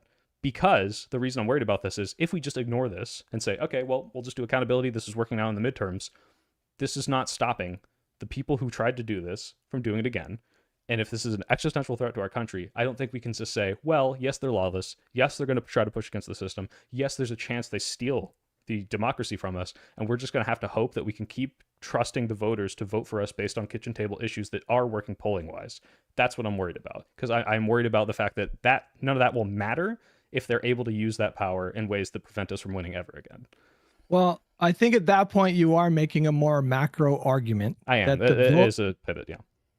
No. Well, I'm saying specifically, it sounds like you're making a more macro argument that the voters in America cannot be trusted to not elect someone who's going to like basically like end American democracy. Well, we already know that they voted for Trump.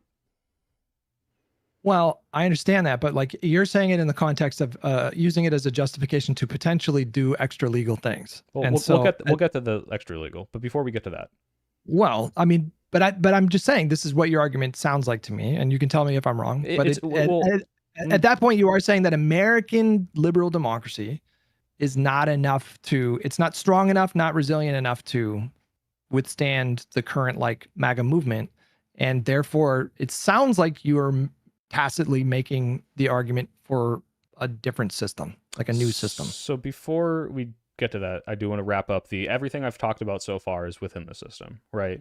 These are all things that I'm like, I think this could help us secure and make sure this never happens again.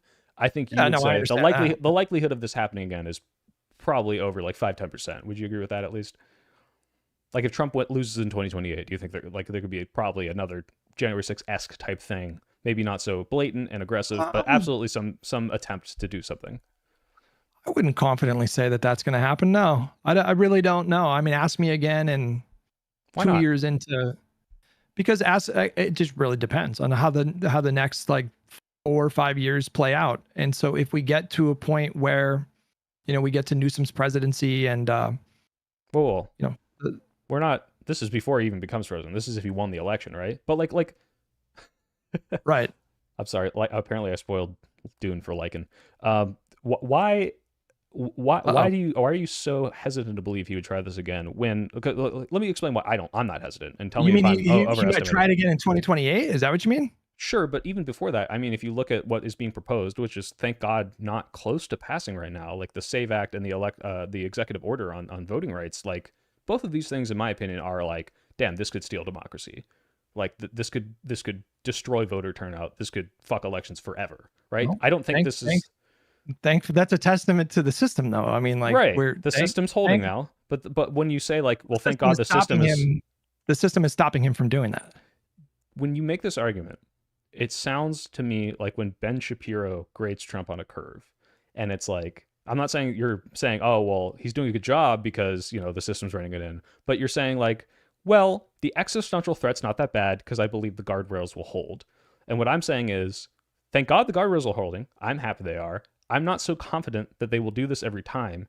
And if we can't ensure that they will every time, if it's a greater than a 5 to 10% chance that maybe they don't hold, is it worth risking not putting these people in jail to let him try again and again and again?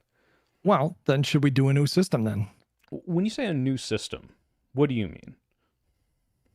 Outside of the current system, like not listening to the courts and suspending habeas corpus and taking, you know, maybe draconian measures to like stop these forces from ever winning elections again. So this would be an extreme measure that I could theoretically support given an extreme enough circumstance, and I don't believe we should now. In the same way, like I could technically support political violence in certain scenarios, but I don't think we're anywhere close to a scenario that I would support political violence in, right? So everything I talked about before this, trying to pack the Supreme Court, maybe nuking the filibuster for changing a bill to change the seat size, and then appointing the judges by, you know, doing nuclear option. These are all technically legal means of which this could be done. And I would want to exhaust every single possible little legal loophole, sneaky little way that we could try to get this done before I would suggest, hey, we need to just say fuck the court and fuck the rules and go after this person, right? But do you acknowledge that at the first? Like that I'm obviously trying to exhaust every possible legal option first. Yeah, I take your point. I'm sorry. I'm drinking a lot of water today. I'm doing good. I'm hydrating, but actually, I'm not. So I'm gonna go get some water because I'm okay. I'm dry. Yeah. We can get up. All right, race you.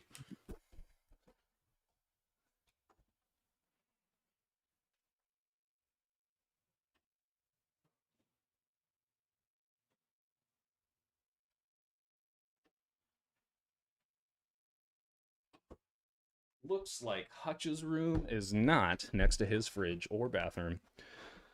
Oh, hey, Kulo, how's it going? We haven't disincentivized it from happening again, clearly, and there's no reason to think that he wouldn't do it again. Also, Ryan, I forgot I made you a mod. What's up, dude? No reason to think he won't say the midterms are stolen. I don't think he'll be successful, but he disputed the outcome of every election. Yeah, which means I don't think there's any reason he wouldn't try to cheat or do something that might steal democracy. Is this why Hutch goes so hard after tankies? It sounds like if someone amasses political power and uses it to further illiberal ideas, he won't ever consider any extrajudicial ideas to oppose them. Yeah, I'm going to press him a little bit on this now that we've moved on to this. Make me a mod. Oh, I should make you a mod, Jonah. Give me a sec. View in browser. We're making Jonah a mod. I trust him. Add as moderator. Trump Forever, yeah, from Beaver Liquor. Nice name, buddy.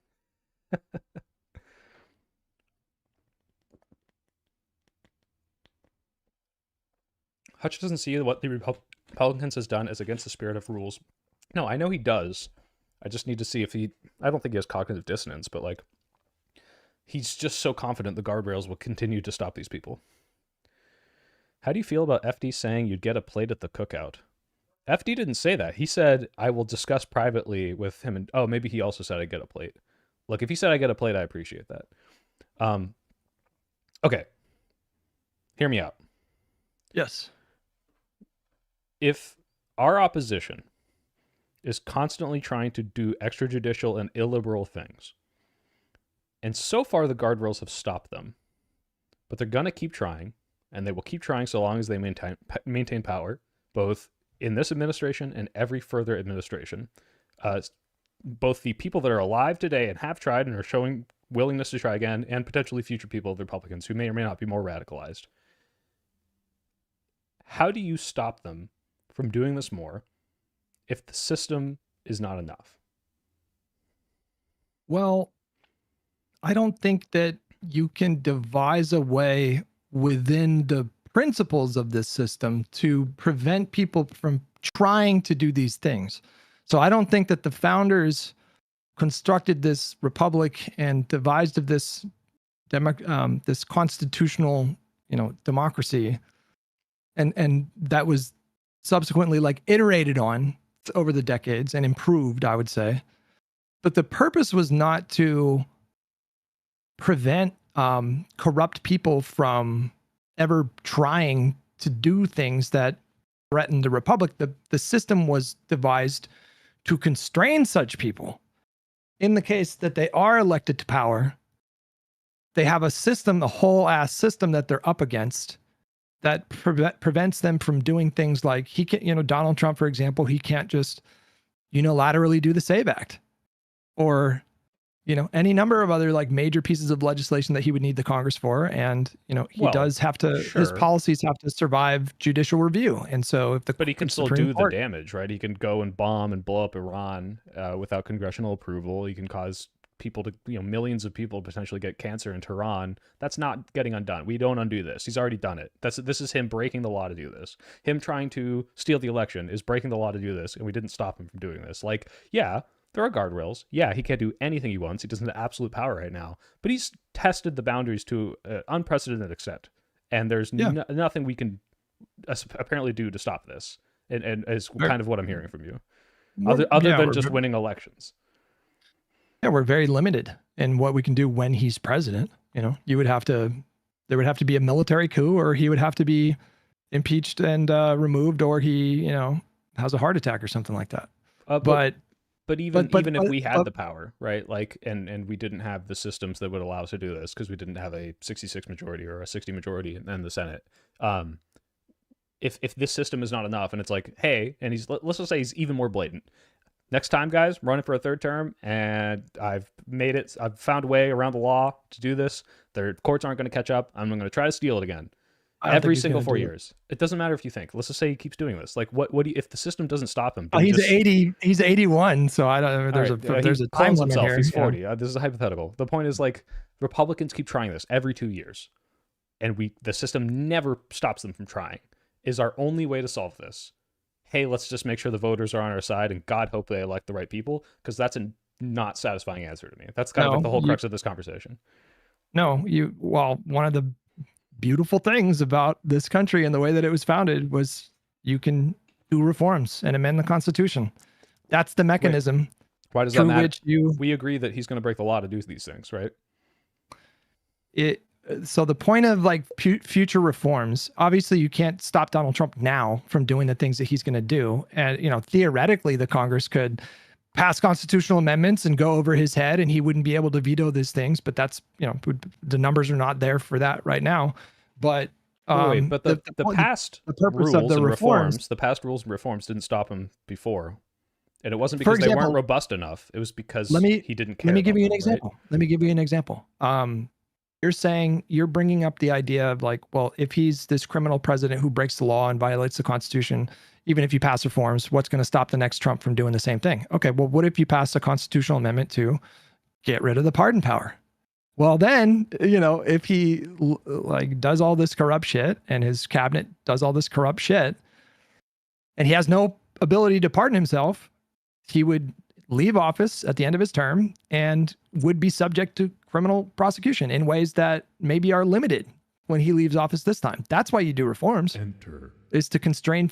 You learn the lessons of like, okay, well, this part of the system didn't work out well there, and we need more safeguards there, and so let's pass this law or let's pass this constitutional amendment. Well, then this is back to the first half of the conversation. Which reforms do you think the Democrats should campaign on, or do you think we should ignore them until we're in power and then do them once we already have the power?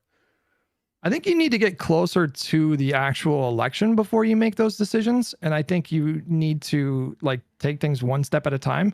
Like right now, it's just about watching how these midterms play out and figuring out what is connecting with voters. But I see that already happening. Like that is already happening. Clearly to me, that is already happening where you have strong Democratic Party candidates that are running very disciplined campaigns that do seem to be resonating with a lot of people and exciting a lot of people to the point where we're seeing record turnout. Mm-hmm. And then once we get past the midterms, that's the time for the conversation to get in the kind of specifics that you're talking about. And then it becomes a more direct contest between the primary candidates. Because really what they're pitching themselves and their ability to lead, but they're also pitching their vision for the future in the form of like the policy platforms. And so that'll be a democratic process that plays out and the voters will decide.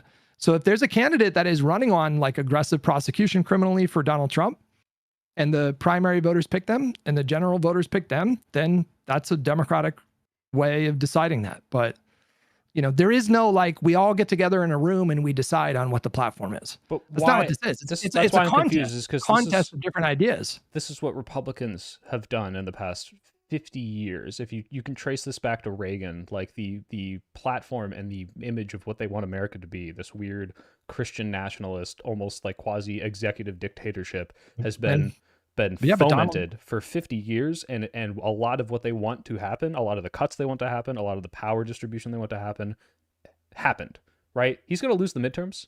He's going to they're going to lose the next election. They got what they want. They won. Right, they won in their goals in a lot of different ways, and I'm saying, okay, well, go ahead. I mean, I don't think he has. I mean, he's done lasting damage, but that's not the same thing as like the first term. You could say that was worth the bloodbath in the midterms because they got a 6-3 conservative majority Supreme Court. That's crazy. This term, that he has nothing like to.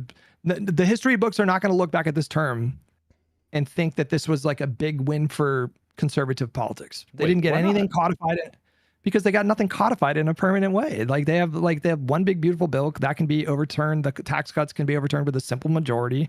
Like they have nothing to compare with like, the ACA or Social Security or Medicare. How long does the damage need to last that you would call it a win, right? If we've potentially permanently... I'm talking about policy, like codifying policy. Like you don't have to codify destroying our relationships internationally. That trust is maybe not going to be built back for a very long time, if not ever.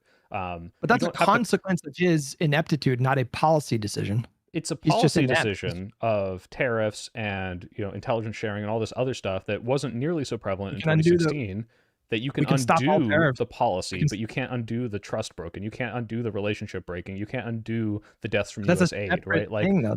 That's a separate thing, though. That's again, like, what are 20 years from now? Like, let's say that the Democrats come in and they reverse, most of what Trump has done so far within very short amount of time, like within 2 or 3 months, which is very doable when he's not passing anything with a 60 vote threshold.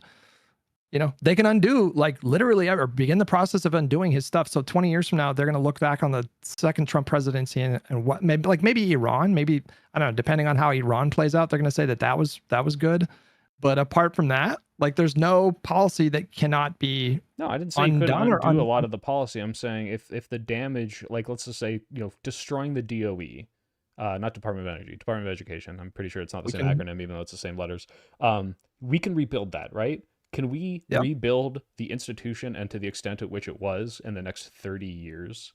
Or is it going to be I'm very skeptical of this. I think the damage done to the schools, the funding cuts, the tax cuts, like, all of these institutions can be built back up. The policies can be reversed. That'll take time. That'll take years, but not 30 years. No. That's not going to take 30 years. The problem is, if you look at, like, the prescriptions in, like, Project 2025 and, like, the, like I said, like, the 50 years back, like, what Reagan is intending, it's not, hey, we're going to erase this forever, it'll never come back. It's more of this kind of what's happening now, which is, like, we're eroding these institutions insofar as they will never be back to what they are now. The money is never going to flow into what it is, to the extent it is. I don't agree. The power is not going to be there. Okay. I don't agree. I'm not seeing the permanence in the way that you are. I'm not downplaying that it's going to take a lot of effort and time and resources and political capital to build these things back up again, but nothing Trump has done so far in this term is akin to him getting a 6-3 conservative majority the first time around. And even that was he just lucked out. He was just in the right place at the right time, like fucking 1 month before the election. He was able to get that done. And, that wasn't like a testament to his leadership skills. Well, like, take USAID. Like, USAID on a very vague level is a institution of a bunch of people with connections and relationships and trust with other institutions in other countries. That trust is gone. The experience is gone. How much we can get this back, I am not sure. And this is a, 65-year-old institution that you think we're going to build up in 30 years? To the same extent that it was at, like, last year? No, USAID. No, I don't think USAID is 65 years old. Is it? Maybe I'm wrong. PEPFAR happened when W was president. USAID is 1961. It was 65 years. I don't know if it changed since then. It might have been a different scope. And like, again, maybe this is also a disingenuous argument, because I don't know to the extent it was as big as it was last year. It was not in 61. But the point I'm saying is, I don't think you build this up again in a couple decades. I think we're fucked. And I think if we're, this is kind of what I was talking about with, like, the Republican narrative machine being so much stronger than ours. If our platform going forward is building up, I know you do, it's fine. It's building up and repairing to where we are today in let's say it's only going to be 10 years. In 2036, our win is that we got back to 2025. That's not a win. That's the Republicans won and dismantled and drove the narrative and backslid us, and we just barely won. 10 years later. What if that's the only win you can get? What if that's the only one that you can get? I don't think it is the only one we can get. If that was the only case, I would say, yep, sure, let's shoot for it. Obviously, worse is better than awful. But yeah, like, you know what I mean? Like, this is what I'm saying. Like, what if during a time of really unprecedented, not unprecedented, but like unprecedented in the modern era, what if in a time of hyperpolarization, a marginal win is the best that we can get in the short term to stay in the game? If this was the case, I would agree. Yeah, if that's the best win we can get, I'm not. You seem closed off. You seem closed off to the possibility that 6 or 8 years from now, we couldn't have another Obama type candidate get in there and do some real good things. And I don't share that view. I don't share that view. I think in 3 years, we could have a better than Obama type candidate go and do some amazing things. This is not off the table for me. What I'm saying, that person doing that is not going to be able to bring back and reverse in 8 years. What has been done What is choice do we 1. have? What choice do we have? I'm not saying we don't have a choice. Not bring it back. Of course, What it's I'm going to be saying, hard. what I'm Soito. saying is, Of course, it's going to be hard. I'm not saying you're not Of saying course, it's hard. I'm not saying you're. I know you've acknowledged this we many should do times, it nonetheless, and right? we should.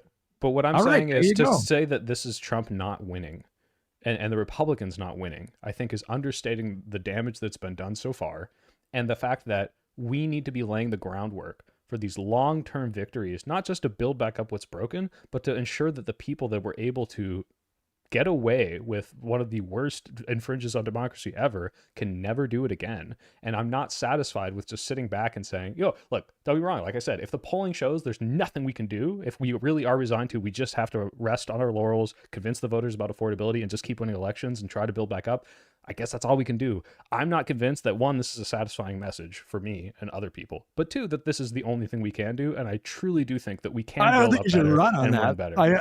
I certainly don't think that the next Democratic president should run on, hey guys, I want to do big stuff, but let's be honest, it's probably going to be marginal. Like, you should definitely run on inspiring language. And, you know, like with the way things are going right now for this administration, it wouldn't shock me. You're saying people should run on overpromising on prosecuting Trump, even though we might not be able to do it legally? No, I have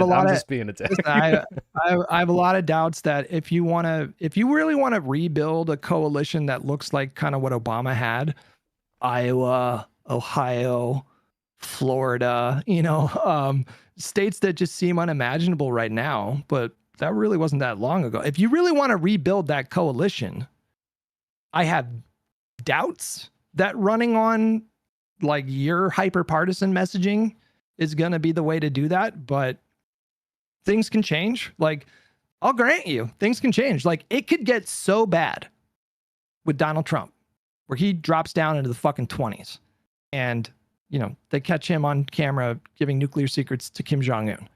It could get so bad that what you're saying would be good electoral politics right now. Wait, why? Maybe I'm not sure what you mean by I'm right prescriptively if has a high enough why, if his disapproval is so much lower, why would we need to go harder? Why would we just keep doing what you're saying? Because there would be more of an appetite for the type of thing that you're suggesting that they do. There would be way more people like demanding justice and accountability than what we're currently seeing. Don't you think that's increasing though? Yeah, I do. But that's why I'm saying it depends on how the next few years play out.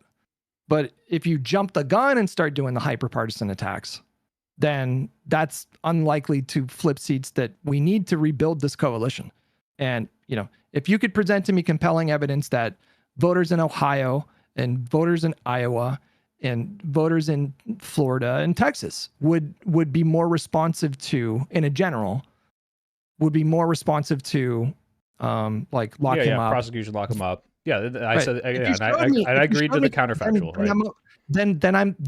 Then I'd probably be fine with that. I mean, I still think that the president should not be directing DOJ, and I still think that's just just a really corrupt thing that we shouldn't do. But and I got to go soon, so let me boil this down. My issue seems to be that you seem to be overly, not strictly, but overly reliant on reactionary polling politics of what does the populace want, and I think we can be more proactive here. Is that fair? I think that is fair. I think you think that the parties, like, one of their essential functions is like guiding the masses towards this thing or that thing. And I think sometimes that's true. Like FDR springboarding off of a fucking Great Depression with the kind of mandate that he had, that was an opportunity for him to lead and steer public opinion in a way that's not possible now, right now, with the way that polarization is in this country. But if things change and things get really bad, let's say we get into a Great Depression, then that's a totally different calculation. It's just, I think that we're just not there yet. And so why not? Yeah. Well, just look at the electorate, man. Like if that was the case, then the numbers would be much, much, much, much worse than they even are right now. It would be considerably worse for Republicans. And, again, if your theory was correct, I think we would be seeing more aggressive primary, like Democratic primary candidates, like winning. But we're not seeing that. What we are seeing is that we're getting historic margins and historic turnout, running campaigns that are much less aggressive than what you're saying. Well, tell me how, because this doesn't square the circle in my brain. If Trump could go out in 2016 in an age where we've mostly, recovered and people are generally doing pretty well compared to 10 years ago, and say, we need to make America great again because everything sucks now, and convince enough of the populace to win an election that this is true, is this not evidence that clearly at some point you can capitalize and push a populace towards a message that is either true or even completely opposite of true? He didn't manufacture that discontent. He tapped into it. That's the point. That discontent was already there. It was no longer dormant. It was really manifesting in public ways, in meaningful ways, and he tapped into that. He didn't invent it, but he absolutely accelerated this into a campaign issue with the help of a Republican media machine, right? Sure, but then he took office and just fell flat on his face. And it was just like that was a pretty catastrophic failure of a presidency. Sure. And I would say if we could do something similar in such a way to run on, manufacturing a prosecuting or manufacturing any sort of other thing that gets us into office, and then who knows, maybe we fucking tank in that after that. Like, the reaction is awful, but guess what? In those 4 years when we're in power, we get to solidify and codify things. We get to pick Supreme Court justices. We get to throw the people in jail who are trying to, overturn elections. And after that, maybe we lose another election or something. But in the long run, we'll make it back. It's a long fight, like you said. But that seems a bit counterintuitive to me to say that you think that your big concern is that Republicans are going to just keep doing this every 4 years, and they're just going to get worse and worse every 2 years, and they're just going to get worse and worse each time. But you would endorse a strategy that would be unpopular and would result in more elections winning, or more Republicans winning elections. Like, after we win, we just need to win the one in the short term, get the power, throw them in jail, and then we can shift away and start doing solely affordability, just like you said. Listen again. If there are ways within the system to punish this administration and put them in jail, then do that. Like, of course, do that. But you said we shouldn't even campaign on them that hard, right? That not the president, but also not the politicians. I mean, who are you advocating push for this? That would more come from like the pundits, the mouthpieces, people like you and me. but people running for Congress. My win will be if you and I, strictly you and I, talk about throwing Trump in jail as a table issue. We're going to keep pushing it. When we're out there canvassing, we're telling every single voter, all right, that we want Trump in jail. Depends on what district we're in, I guess. But I'm going to get you. I'm going to get you. I just don't know. I wish I had your confidence that in an effort to flip like an R+7 seat, you seem to think that.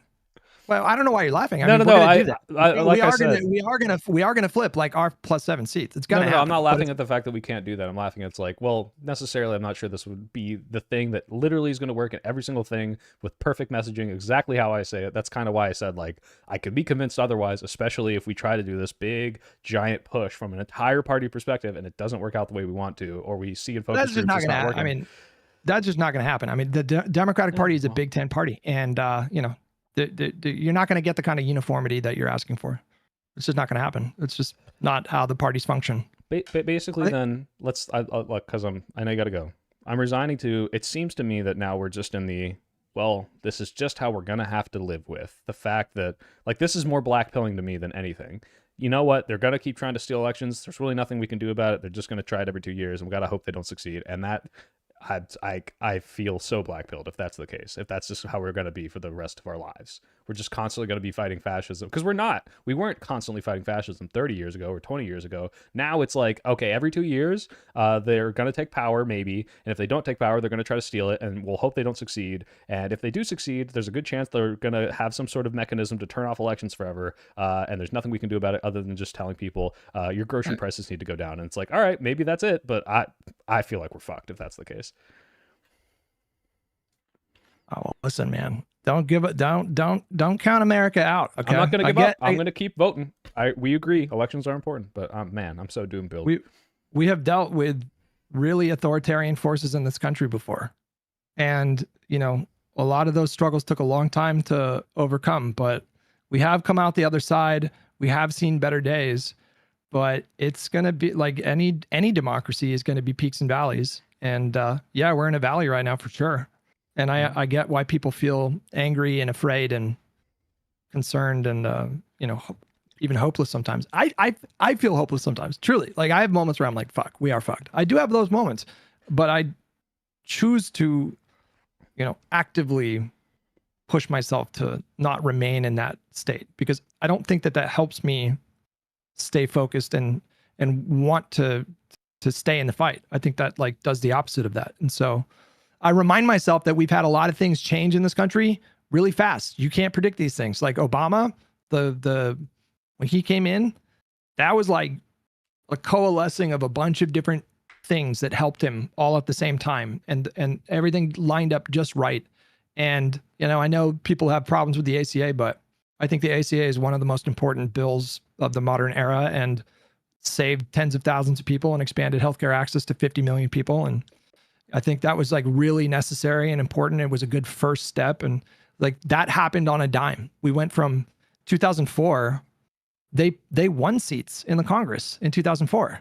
The Republicans, that's like not normal. Like usually the incumbent party gets, and this was after people knew that Iraq was fucked. And then 4 years later, everything changed. And then of course, Donald Trump came after that. But like, don't ignore the possibility, or don't count out the possibility that things can get way better, like really fast. But if the president, like before last election, is projecting, hey, I'm going to do this in Project 2025, and it's even worse than that, because the USA shit wasn't even in there, I don't think. Maybe it was. I don't remember it. I think it was. Maybe it was. It's not surprising at the very least. That's the shit where I'm like, okay, like they're telling us what they're going to do. They're not like playing coy, like, oh, I'm not going to try it again. They maintain to this day it was stolen. They're never going to admit otherwise. And they're telegraphing they're going to try to steal. They're trying to pass things right now that would steal the midterms. They're probably going to contest the midterms after. Like, yes, things can change on a dime, but like this is like I don't have to think about what's going to change on a dime. I know what's coming. I know what they're telegraphing, and I'm terrified. So let's say this. Let's pick a rendezvous point. Let's bookmark a rendezvous point where we meet with our guns. Okay, just worst case scenario. All right. Well, we're both in California. Hang on. In Minecraft, obviously. What are you doing? Why are you doing that? Let's bookmark this conversation, and I want to ask you. I would love to go shooting with you. Fucking, give me any excuse. But you just want to put the biggest recoil thing in my hand, so my ass jiggles when I shoot it. No, I'm having. Well, now you put that thought in my head. Yeah, for sure. But I have my little fucking 9mm. I'm having more fun with that one. So if we get to January or like, January, and we make it past these midterms, and let's say the Republicans try their usual fucking shenanigans, because they do try shit every fucking time, by the way, to varying degrees. Obviously, January 6th was a pretty remarkable escalation, but let's say we get past the midterms and we have a really successful midterm, and they try their fuckery and the courts tell them to get fucked, and the new Congress is sworn in. I just want to revisit this and, ask you at that point, okay, do you feel a little bit better that, do you feel a little bit like more glad that you live in a country with a system that can prevent the kind of autocratic shit that we see in other countries that don't have the same guardrails? I don't think we've sufficiently prevented it to the extent I'd be satisfied with. I'm not even suggesting that in the next election or the next midterms, there's like a greater than 50% chance they succeed in stealing it. I'm not worried about it being like, oh, an absolute certainty. What I'm worried about is that they're allowed to keep trying, and all it takes is one time for it to succeed in such a way that we're fucked forever. Like let's say the SAVE Act did have the votes right now, or they invoked the nuclear option. Like that could be the stepping stone to we don't get fair elections ever again. And that's what I'm worried about. Or it could create a Streisand effect and completely backfire on them, because we've seen that happen in a number of. I don't want to take that risk, is what I'm saying. But I don't know if I don't know if there's a greater probability of the Streisand effect than there is a backlash to us trying to prosecute the people trying to do it. And if there was, I'd obviously agree with you. Well, I take your point. And I'm thankfully they don't have the votes to pass the SAVE Act. They don't have the votes to get rid of the filibuster. It's not going to happen. Yeah. It's not going to happen. So, oh my God, I'm going to vicariously be optimistic through you for the rest of time because They just don't have the votes for this, bro. I mean, Thune he just came out 2 days ago. And I know. We're not good. Yeah, so they I'm just saying don't. like this is a battle, not the war. That's all I'm saying. But hey, I appreciate the talk. Yeah, it was good talking to you. I appreciate it. Hey, if I don't have time because I know you have to leave, I'll send this to you later. But you should read. If you don't know, have you heard of the Ladybug story from Lindsey Graham? Yeah. Okay, you should read that on stream. I'm gonna read it on stream in a second here. Is there a new thing? Like no, a it's new old. thing? I just didn't know about this. This is the funniest thing in the fucking world. Oh, I read about that at the time. You're just now finding out about that? I just now find. Yeah, I'm a naive, uninformed voter, and the Democrats need to run on Lindsey Graham ladybugging. Okay. Yeah, bro. All right. Well. All right. Have a fun conversation. Sorry, you get a minute break. Bye. Bye. Give me a second, guys. Where's my webcam? I'm gonna redo the ladybug story real quick. Let me find this. This is like heated rivalry, but for politics. Well, the difference is me and Hutch aren't having gay sex. It's a strictly one-way sexual harassment thing going on. All right. I'm trying to find. Can someone find me the screenshot of the Lindsey Graham ladybug conversation? Let me find this. Lindsey Graham ladybug. Oh God. I need to find this. This is the funniest fucking thing in the world. Oh, got it. All right. But first, let me see. Did I miss a super chat? Chatterbox, $10, says, Hutch keeps conflating temporary, arguably heavy-handed measures to contain MAGA as the end of the American liberalism system. Please pin him to the wall. Pin him to the wall. Ooh, ooh. Ask him why he defaults to this. I mean, he keeps jumping around, and this isn't his fault. It's because he's arguing not just with me. He's arguing with the ghost of every tanky that he's ever argued with who wants to say, like, throw Trump in a gulag and a re-education camp, right? Like, that's why he keeps jumping to that, which is why I was trying to take it really slow. I like the one where he's in the car talking about how Biden is a good man as God created. Listen to the Soy at the gym. Hell yeah. Soypill, I've been asking you this question. Why do you wear the propeller hat? I just had been wearing it since January of last year, and now it's just my thing. I don't know. I think it's funny. Okay, real quick. Let me read you the ladybug story. Let me bring this up on screen because this is fucking funny. So, for those of you who don't know, Lindsey Graham is alleged gay. And apparently a lot of escorts in the DC area have had experiences with him. Could be not true. This is a story from an escort that was with Mr. Graham.